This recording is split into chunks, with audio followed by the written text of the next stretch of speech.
Buenas noches. Lo que van a escuchar en los próximos minutos es la declaración más contundente que un funcionario de seguridad mexicano ha lanzado contra el crimen organizado en los últimos años. Omar García Harfuch, el hombre que sobrevivió a más de 400 balazos del CJNG, se paró frente a las cámaras y le habló directamente al nuevo líder del cártel que intentó matarlo. Le dijo su nombre, mostró su foto y le advirtió, palabra por palabra, lo que le espera. Van a escuchar ese audio completo, pero primero necesitan saber por qué lo que dijo Harfuch no es un discurso más, es personal. Y cuando entiendan la historia que hay detrás, cada palabra de esa declaración les va a pesar el doble. Para entender el peso de lo que Harfuch dijo hoy, primero hay que entender quién es el hombre que lo dijo, porque las palabras no pesan lo mismo cuando salen de cualquier boca. Y estas palabras, señoras y señores, salen de una boca que estuvo a centímetros de no volver a hablar jamás. Hay que regresar a una mañana que este país no va a olvidar. 26 de junio de 2020, 6:38 de la mañana. Ciudad de México, Lomas de Chapultepec, una de las zonas más exclusivas de la capital. México entero estaba encerrado por la pandemia. Las calles vacías, el silencio de una ciudad que no salía de sus casas. Y en ese silencio, de pronto, el infierno.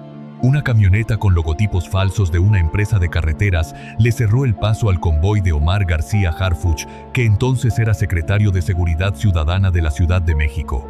Se dirigía a su oficina en la zona rosa. Era una mañana como cualquier otra, o al menos eso parecía. De la parte trasera de esa camioneta bajaron entre 25 y 28 sicarios disfrazados de trabajadores de carreteras, armados hasta los dientes.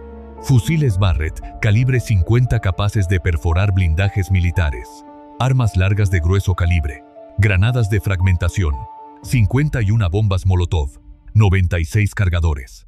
Más de 2.800 cartuchos útiles. Un lanzagranadas. La balacera duró más de 20 minutos en pleno paseo de la Reforma. La camioneta blindada donde viajaba Harfuch recibió más de 400 impactos de bala. 400. El parabrisas destrozado. El motor agujereado. Las ventanas reventadas. Y adentro de esa camioneta, un hombre que se negó a morir. 3 balas alcanzaron a Harfuch. Una en el hombro, una en la clavícula, una en la rodilla. Pero no murió. Logró responder al fuego. Y antes de entrar a cirugía, antes de que los médicos le abrieran el cuerpo para sacarle las balas y las esquirlas, hizo algo que México no había visto nunca. Tomó su teléfono y escribió un mensaje que se convirtió en historia. Esta mañana fuimos cobardemente atacados por el CJNG. 2 compañeros y amigos míos perdieron la vida. Tengo 3 impactos de bala y varias esquirlas. Nuestra nación tiene que continuar haciéndole frente a la cobarde delincuencia organizada. Continuaremos trabajando. Continuaremos trabajando. Eso escribió un hombre con 3 balas en el cuerpo mientras lo metían a un quirófano. Sus 2 escoltas, Edgar y Rafael, murieron en esa camioneta. 2 hombres que se levantaron esa mañana a cumplir con su deber y que no volvieron a casa. 2 nombres que este país no debería olvidar nunca. También murió una mujer que pasaba por ahí, una civil. Una mexicana que iba camino a su trabajo cerca del Auditorio Nacional y que tuvo la mala fortuna de estar en el lugar equivocado cuando el CJNG decidió que podía hacer una guerra en el corazón de la capital de México. ¿Y quién ordenó ese atentado? Nemesio Oseguera Cervantes, el Mencho, el mismo hombre cuyo cártel Harfuch estaba golpeando desde la jefatura de policía de la Ciudad de México. El mismo hombre que creyó que con 28 sicarios, un Barrett y 400 balas podía silenciar a un funcionario mexicano. No pudo. Desde ese día, la vida de Omar García Harfuch dejó de ser una vida normal. Según reportes de Reuters basados en testimonios de colaboradores y amigos cercanos, el secretario vive prácticamente dentro de instalaciones oficiales fortificadas. Tiene un pequeño departamento dentro de la sede de la Secretaría de Seguridad. No sale. No tiene vida cotidiana. Las personas cercanas a él dicen que la muerte de Edgar y Rafael lo marcó para siempre, que esa herida nunca cerró, que ese hombre carga con la memoria de sus escoltas cada día que se levanta dentro de un edificio blindado, porque salir a la calle es un riesgo de muerte. Y ese hombre, señoras y señores, es el mismo que se paró hoy frente a las cámaras para hablarle al heredero del hombre que intentó matarlo. Pero antes de que escuchen lo que dijo, necesitan saber a quién se lo dijo, Porque la historia del 03 parece sacada de una serie de ficción, solo que es real, y es más peligrosa de lo que imaginan. Juan Carlos Valencia González nació el 12 de septiembre de 1984 en Santa Ana, California. Es ciudadano estadounidense. Creció en un barrio del sur de California al lado de su madre, Rosalinda González Valencia, heredera de los Queenies, el brazo financiero del CJNG, especializado en lavar dinero a través de empresas chinas, criptomonedas y negocios aparentemente legítimos en México, Estados Unidos y decenas de países más.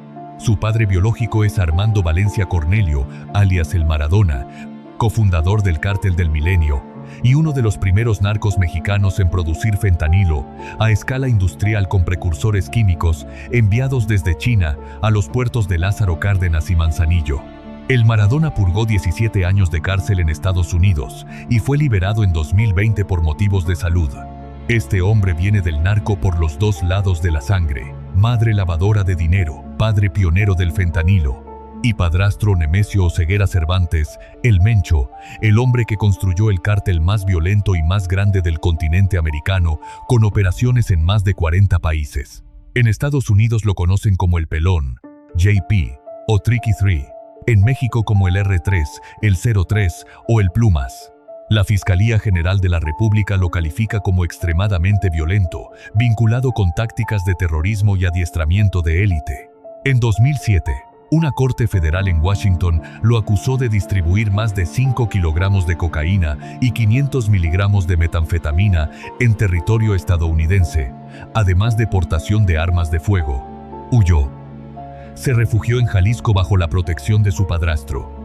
Y ahí dejó de ser un prófugo para convertirse en el arquitecto militar del CJNG. Fue el 03 quien creó los grupos de choque más temidos de la organización: los Delta, la Élite, las Fuerzas Especiales del Mencho, centros de adiestramiento clandestinos dirigidos por exmilitares de Fuerzas Especiales de Colombia, Guatemala y hasta los Balcanes, soldados profesionales entrenando sicarios mexicanos con tácticas de guerra irregular. Ese es el hombre que hoy controla las rutas, las armas, el dinero y los contactos del cártel más peligroso de América Latina. Opera desde la zona serrana de los Altos de Jalisco con una recompensa de $5 millones del Departamento de Estado de Estados Unidos sobre su cabeza. Y desde 2021, las autoridades estadounidenses buscan información para su localización y captura. Ahora sí, ahora que saben quién es el hombre que habló y a quién le habló. Ahora que conocen las 400 balas, las 3 cicatrices, los 2 escoltas muertos, los 6 años de encierro, la caída del Mencho y el ascenso de su hijastro al trono del CJNG.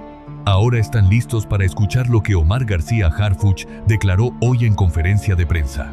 Escúchenlo, cada palabra, cada pausa, porque esto no es un comunicado de rutina. Esto es un hombre con balas del CJNG en la memoria mirando a la cámara y diciéndole al heredero del cártel que su tiempo se acaba. Esto fue lo que dijo Harfuch. Quiero dirigirme directamente a ti, Juan Carlos Valencia González, o mejor dicho, el 03, el Pelón, el Plumas, o como quieras que te llamen en la sierra donde te escondes. Sabemos quién eres, sabemos de dónde vienes y sabemos exactamente a dónde vas a ir. Tenemos tu nombre. Tenemos tu cara, tenemos las fotografías de tus reuniones en la zona metropolitana de Guadalajara. Sabemos con quién te sientas, sabemos con quién hablas y sabemos qué rutas controlas. Tu padrastro creyó que era intocable, creyó que la sierra lo protegía, creyó que su dinero compraba silencio eterno, y ya viste cómo terminó. Tu herencia no es poder, tu herencia es cárcel o tumba. No hay una tercera opción. Tu nombre ya está en nuestra lista. Y no tardarás en aparecer en una balacera, en un operativo o en un avión con destino a una corte federal en Estados Unidos. Elige, porque nosotros ya elegimos. Y esto no es solo para ti, es para todos los que te rodean, para cada operador, cada lugarteniente, cada halcón, cada lavador, cada abogado que sostiene tu estructura desde las sombras. Vamos por todos, sin excepción, sin negociación, sin plazos. El gobierno de México, las Fuerzas Armadas, la Inteligencia Federal y nuestros aliados internacionales ya están cruzando información sobre tus movimientos financieros, tus redes sociales encubiertas y tus comunicaciones cifradas. Cada día que pasa, el cerco se cierra, y tú lo sabes. Tu padrastro mandó 28 sicarios a matarme en Paseo de la Reforma. 400 balas, un Barrett calibre 50, granadas. Y aquí estoy, de pie, frente a esta cámara, diciéndote tu nombre, mostrándote tu foto y advirtiéndote que tu tiempo se terminó. El narco quiere normalizar el miedo, pero nosotros normalizamos la ley. Si el 03 cree que heredó el imperio de su padrastro, se va a encontrar con un ejército de policías, militares y fiscales que no van a vacilar. No vacilamos con el Mencho, y no vamos a vacilar contigo. A la sociedad mexicana le digo, el crimen organizado no es más fuerte que el Estado. No lo fue cuando me balearon, no lo fue cuando cayó el Mencho, y no lo será ahora. Lo que más le duele a las víctimas de este país es la impunidad. Y el mensaje de este gobierno es claro: cero impunidad para quien sea, cueste lo que cueste. 03. La cuenta regresiva ya empezó, y cuando te alcancemos, y te vamos a alcanzar, vas a entender que la herencia de tu padrastro no fue un trono, fue una condena. Ahora vamos a lo que el 03 heredó, porque Harfuch no lanzó ese mensaje al vacío, lo lanzó contra un hombre que acaba de sentarse sobre un imperio con números que asustan. Y esos números están en documentos que el ejército mexicano encontró en Tapalpa cuando fue a buscar a El Mencho. Hace exactamente un mes, el 22 de febrero de 2026, un operativo militar terminó con la vida de El Mencho en la sierra de Tapalpa, Jalisco. La inteligencia lo localizó gracias a una mujer identificada como su pareja sentimental. Un dron Predator de la CIA, prestado por Estados Unidos a petición de México, captó el momento exacto en que esa mujer llegó a una cabaña en zona boscosa y fue recibida con un abrazo. En el submundo del narco, ese gesto fue la firma que nadie más se habría atrevido a dar. Solo se abraza así a la mujer del líder. Horas después, fuerzas especiales del ejército, apoyadas por 6 helicópteros y aviones de la Fuerza Aérea, ejecutaron un operativo en 3 componentes: terrestre, aéreo y de soporte. El Mencho murió durante el traslado a un hospital, y el despliegue fue tan rápido que se ejecutó en menos de 24 horas. Pero lo que encontraron en esa cabaña y en los inmuebles vinculados al capo reveló la verdadera dimensión de lo que el 03 heredó: una narcoeconomía. Documentos contables de diciembre de 2025 que registran ingresos de 8.700.000 pesos en un solo mes. 8.700.000 pesos por venta de marihuana, cocaína, metanfetaminas, fentanilo y renta de máquinas tragamonedas, con gastos operativos de apenas 1.380.000, más de 7 millones de pesos de ganancia neta en 30 días. Y eso, señoras y señores, es solo lo que estaba anotado en un cuaderno de una célula regional, una sola plaza, un solo mes. Imaginen el total. La nómina detalla pagos a entre 30 y 32 halcones, los vigilantes del cártel, con sueldos de 2.500 a 3.000 pesos semanales. 26 sicarios, los llamados muchachos de choque, con 4.000 pesos por semana. Un comandante que cobraba 6.000, gastos de gasolina, despensas para casas de seguridad, reparaciones de vehículos blindados. Todo anotado con la precisión de una empresa, porque eso es lo que es, una empresa del terror con contabilidad de corporativo. Y aquí viene lo que debería indignar a cada mexicano que está escuchando esto. En esa misma narconómina aparecen anotaciones de pagos directos a elementos de la Guardia Nacional, a policías y a la propia Fiscalía General de la República. Solo a la Policía Municipal de Tapalpa se le destinaron 138.000 pesos en diciembre. 138.000 pesos para que los policías que deberían proteger a los ciudadanos miren para otro lado mientras el cártel opera libremente. Eso es lo que el 03 heredó. No solo cocaína y fentanilo, no solo un ejército privado entrenado por mercenarios de 3 continentes. Heredó policías comprados, guardias nacionales en nómina, fiscales que cobran por su silencio. Y esa es la parte que ninguna declaración pública, por más contundente que sea, puede resolver con una frase. Porque el problema no es solo el 03. El problema es que el sistema que lo sostiene tiene raíces adentro del propio Estado. Y hay un dato más que pocos medios están conectando. Según reportes del Wall Street Journal, el CJNG bajo el Mencho se expandió a más de 25 estados de la República y estableció rutas de tráfico de fentanilo y metanfetaminas que llegan no solo a Estados Unidos, sino a Europa y Asia. La organización obtiene miles de millones de dólares al año, y las ganancias no vienen solo de la droga, vienen del robo de combustible, de la extorsión, de estafas a turistas estadounidenses con tiempos compartidos vacacionales en playas mexicanas, de fraudes inmobiliarios, de un entramado financiero que opera con criptomonedas y empresas chinas a través de los Queenies, la familia de la madre del 03. Y aquí es donde el mensaje de Harfuch cobra una dimensión todavía más grande. Porque hace apenas 10 días, el secretario apareció en la cadena estadounidense Newsmax detallando cómo cayó el Mencho. Y cuando el periodista Jason Jones le preguntó si la estrategia del gobierno va a ir más allá de los capos, si va a ir tras los abogados, los financieros, los lavadores que sostienen a los cárteles desde las sombras, Harfuch respondió con una frase que pesa como plomo. Dijo: "Lo que más le duele a las víctimas en nuestro país es la impunidad. Es un mensaje de no impunidad para quien cometa delitos en nuestro país". Y cuando Jones insistió, Harfuch remató: "Absolutamente, Jason. Vamos a ir tras ellos". Y los que son exactamente eso. La capa financiera, la familia que lava el dinero, la familia que mueve criptomonedas, la familia que diversifica activos en negocios legales en 3 continentes. Y es la familia de sangre del 03.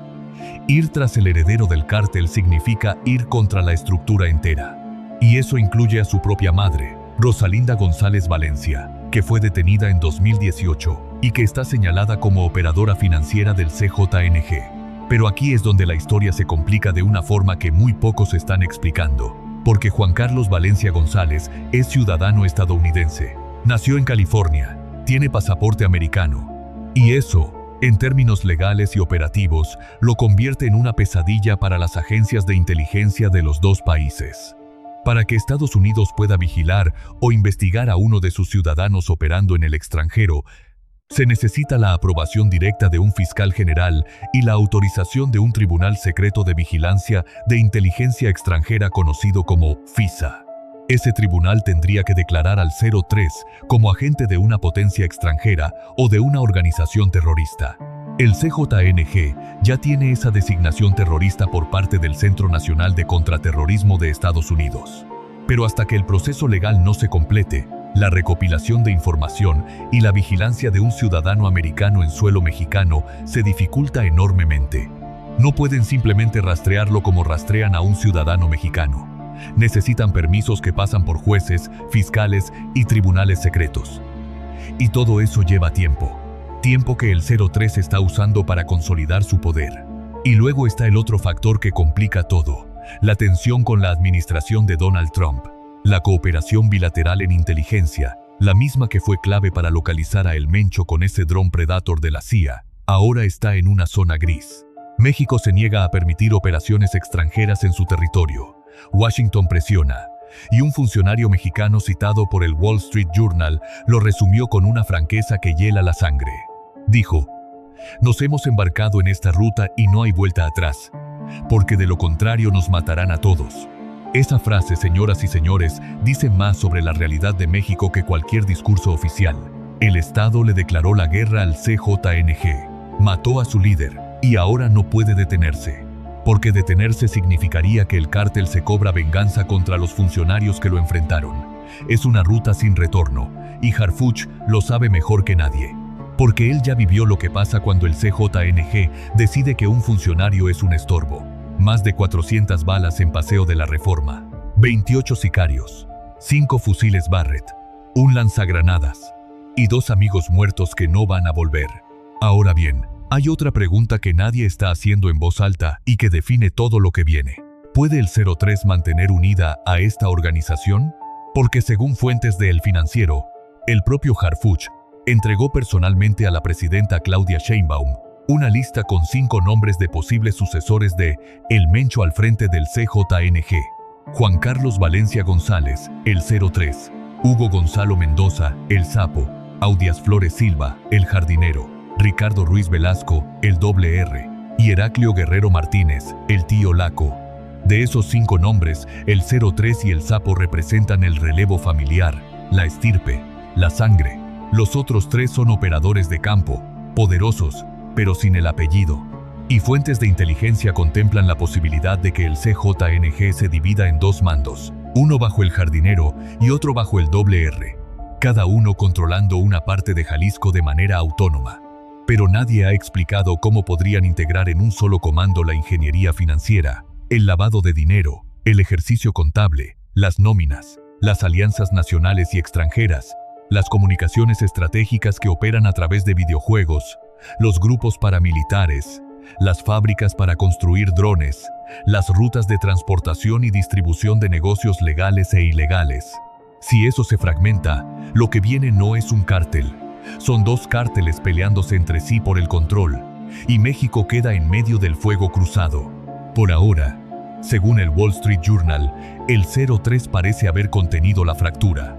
Logró evitar que al menos 2 lugartenientes de alto rango, entre ellos el jardinero, decidieran oponerse a su liderazgo.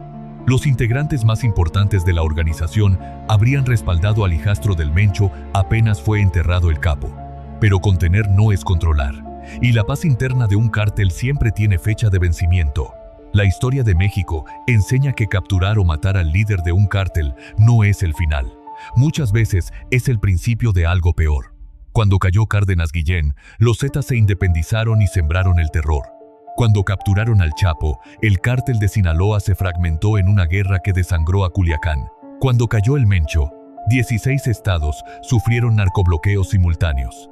Aguascalientes, Baja California, Chiapas, Colima, Estado de México, Guanajuato, Guerrero, Hidalgo, Michoacán, Nayarit, Nuevo León, Oaxaca, Puebla, Quintana Roo, Sinaloa y Tabasco, 16 estados paralizados por el cártel en cuestión de horas. Eso es lo que se enfrenta, ese es el tamaño del monstruo. Pero también hay algo diferente esta vez, y es lo que toca la fibra, porque esta vez del otro lado no hay un político leyendo un teleprompter, no hay un funcionario repitiendo frases vacías sobre combatir al crimen. Hay un hombre que el CJNG intentó asesinar con 400 balas y que no solo sobrevivió, sino que se levantó de esa cama de hospital, siguió trabajando encerrado entre muros blindados, coordinó durante 6 años la estrategia que terminó con la vida de El Mencho y hoy se para frente a una cámara para decirle al heredero del cártel: sé quién eres, sé dónde estás y vengo por ti. Este hombre viene de una estirpe que México conoce. Su abuelo, Marcelino García Barragán, fue secretario de la Defensa Nacional. Su padre, Javier García Paniagua, fue senador y ocupó cargos de seguridad federal. Y Omar García Harfuch, a los 44 años, vive encerrado porque le arrebataron el derecho de caminar por las calles de su propio país. La presidenta Claudia Sheinbaum confía plenamente en él. Lo trajo de la Jefatura de Policía de la Ciudad de México a la Secretaría de Seguridad Nacional. Y analistas ya lo mencionan como posible candidato presidencial rumbo a 2030. Pero hoy la pregunta no es política, la pregunta es de vida o muerte. ¿Puede México cumplir lo que Harfuch prometió? ¿Puede capturar a un ciudadano estadounidense que opera desde las sierras de Jalisco, protegido por un ejército privado entrenado por mercenarios internacionales, financiado por criptomonedas, sostenido por la corrupción de las propias instituciones y blindado legalmente por las complejidades del derecho internacional? El 03 no es un criminal cualquiera. Es la síntesis de todo lo que está mal. Un hombre nacido en California, criado entre 2 cárteles, entrenado por mercenarios, financiado por la red de lavado más sofisticada de América Latina, protegido por policías en nómina y blindado por las leyes de 2 países. Pero también es un hombre al que hoy, por primera vez, el Estado mexicano le dijo su nombre en público, le mostró su foto y le advirtió que su herencia no es poder, es cárcel o tumba. Y se lo dijo el hombre al que su padrastro intentó matar con 400 balas y no pudo. El mismo hombre que antes de entrar a cirugía, con 3 balas en el cuerpo y la sangre de sus escoltas en la camioneta, escribió: continuaremos trabajando. 6 años después, Omar García Harfuch cumplió esa promesa. El Mencho está muerto. Y ahora Harfuch mira a la cámara y le dice al siguiente en la línea: tu turno. Queda por verse si el 03 termina en una celda, en un operativo o en un avión con destino a una corte federal en Estados Unidos. Pero una cosa es clara, este expediente apenas se abre. Y el hombre que sobrevivió a 400 balas no parece dispuesto a cerrarlo hasta que termine lo que empezó hace 6 años en una camioneta destrozada en Paseo de la Reforma. El CJNG quiso normalizar el miedo. Lo dijeron con 28 sicarios a plena luz del día en el corazón de la Ciudad de México. Lo dijeron con narcobloqueos en 16 estados. Lo dicen cada vez que un halcón reporta movimientos, cada vez que un policía cobra su sobre, cada vez que un muchacho de choque recibe sus 4,000 pesos para matar. Y Harfuch respondió: nosotros normalizamos la ley. México necesita que esa frase no sea solo una frase. Necesita que sea una realidad. Porque si el hombre que sobrevivió a 400 balas dice que va por ti, lo mínimo que puede hacer este país es respaldar esa promesa con hechos, con justicia. Y con la memoria de Edgar, de Rafael y de la mujer que nunca llegó a su trabajo esa mañana del 26 de junio de 2020. Y con esto cerramos este reporte por ahora. Porque en México, ya lo saben, los expedientes nunca se cierran del todo. Vamos a seguir esta historia paso a paso, sin filtros, sin miedo. Suscríbanse, activen la campana y déjennos su opinión en los comentarios. ¿Creen que Harfuch puede cumplir su promesa o el 03 ya está demasiado protegido para caer? Este debate, señoras y señores, es de todos. Nos vemos en la próxima entrega.